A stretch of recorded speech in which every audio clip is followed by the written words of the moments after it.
Subscribe करें हमारे YouTube channel को और बेल आइकन को प्रेस करें हमारे लेटेस्ट वीडियोस को देखने के लिए।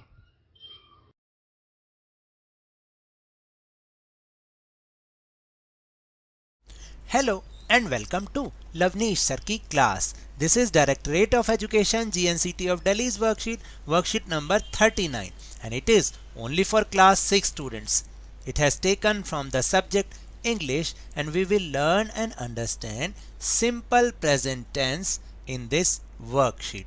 So students, आज की इस वर्कशीट में भी हम सिंपल प्रेजेंट टेंस को ही कंटिन्यू करेंगे।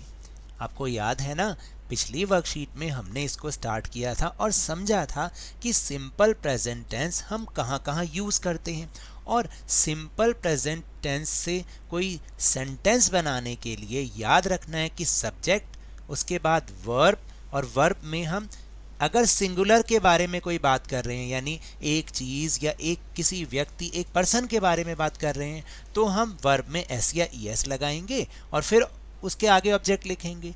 नहीं तो सिंपल सब्जेक्ट लिखेंगे, वर्ब की फर्स्ट फॉर्म लगाएंगे और ऑब्जेक्ट लिखेंगे। ये याद रखना है बस।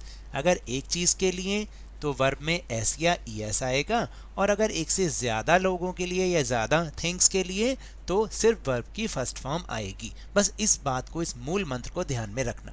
सो without wasting our time, let's start and understand with me. Simple present tense continued. So the first question is add s या es to the verbs। अब आपको क्या करना है, यहाँ पे कुछ verbs दे रखी हैं, आपने उसमें s लगाना है या es लगाना है। es कहाँ लगाते हैं और s कहाँ लगाते हैं वो हम एक बार देख लेते हैं। तो देखिए सबसे पहला वर्ड है सी का मतलब देखना, तो सी का हो जाएगा सीज।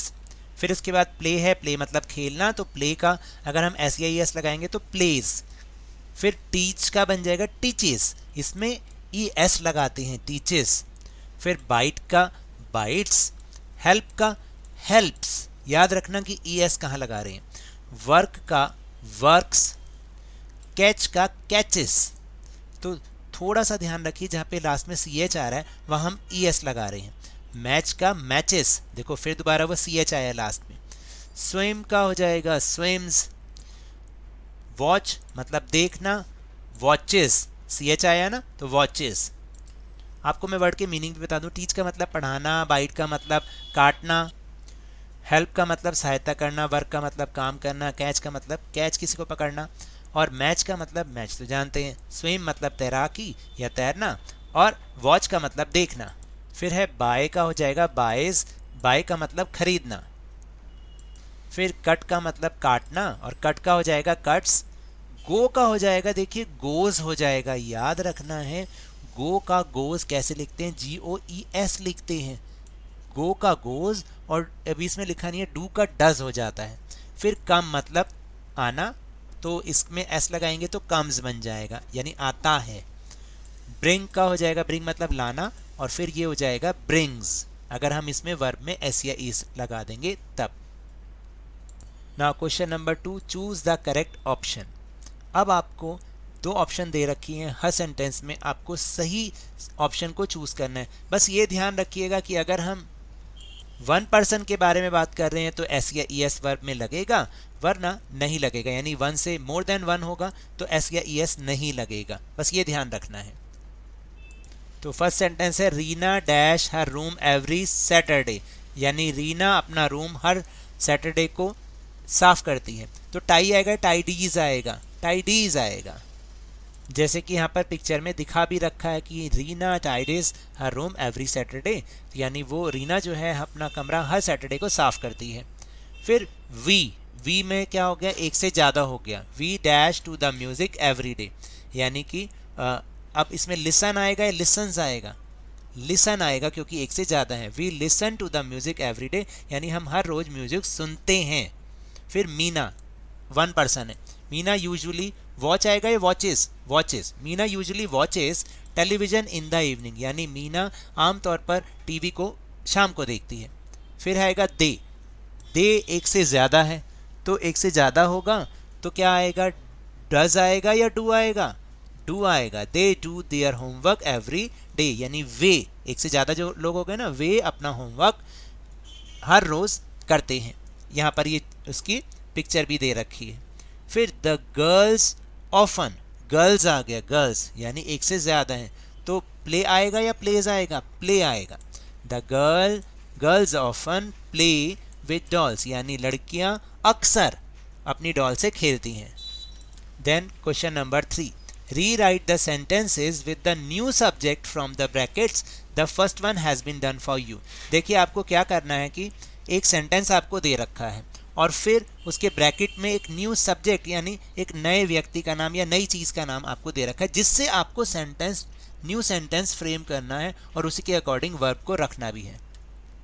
जैसे यहाँ पर एक एग्जांपल, सुधा लाइक्स, सुधा एक ही व्यक्ति है तो इसलिए लाइक्स आया है। सुधा लाइक्स टू ईट आइसक्रीम, यानी सुधा आइसक्रीम खाना पसंद करती है। अब यहाँ पर हमें चेंज करना है, इसको आई से चेंज करना है, आई से, और बाकी सारा सेंटेंस वही रहेगा। तो आई लाइक्स तो नहीं होता, आई लाइक होता है। ठीक है, तो I like to eat ice cream. ठीक है, याद रखनी है ये चीज़ें। फिर second sentence is we go to the zoo every Saturday, हम जू एवरी सैटरडे जाते हैं। अब यहाँ पर वी को चेंज करना है रीटा से, तो रीटा सिंगल पर्सन है, तो जब सिंगल पर्सन है तो रीटा आएगा, तो रीटा के साथ क्या गो आएगा? नहीं, गोज हो जाएगा। Rita goes to the zoo every day, यानी रीटा हर दिन जू जाती है। फिर है my brother speaks English well, मेरा भाई इंग्लिश बहुत अच्छे से बोलता है। अब माई की जगह दे लगाना है आपको, और दे होगा एक से ज़्यादा, तो फिर स्पीक्स का बन जाएगा स्पीक, तो दे स्पीक इंग्लिश वेल, यानी वे अच्छी अंग्रेजी बोलते हैं। अब next sentence, we water the flowers in 2 days, यानी हम फूलों में 2 दिन में पानी देते हैं। ठीक है, अब इसको ही के साथ चेंज करना है, वी यहाँ पे 2 लोग थे इसलिए वाटर लिखा।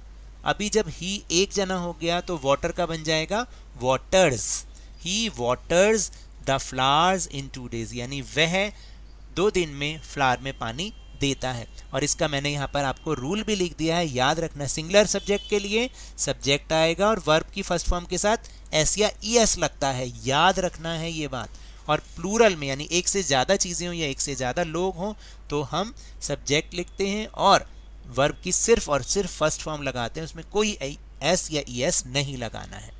So now that's all for this worksheet. अगर मेरे इस तरह समझाने से आपको थोड़ा सा भी समझ में आया हो तो इस चैनल को ज़्यादा से ज़्यादा सब्सक्राइब कीजिए, लाइक कीजिए और बहुत ज़्यादा शेयर भी कीजिए। और हाँ, मेरे साथ इसी तरह आसानी से वर्कशीट को समझते रहिए, लेकिन ध्यान और मन लगाकर पूरी मेहनत और लगन के साथ। ऑनलाइन ही सही, पढ़ते जरूर रहिए।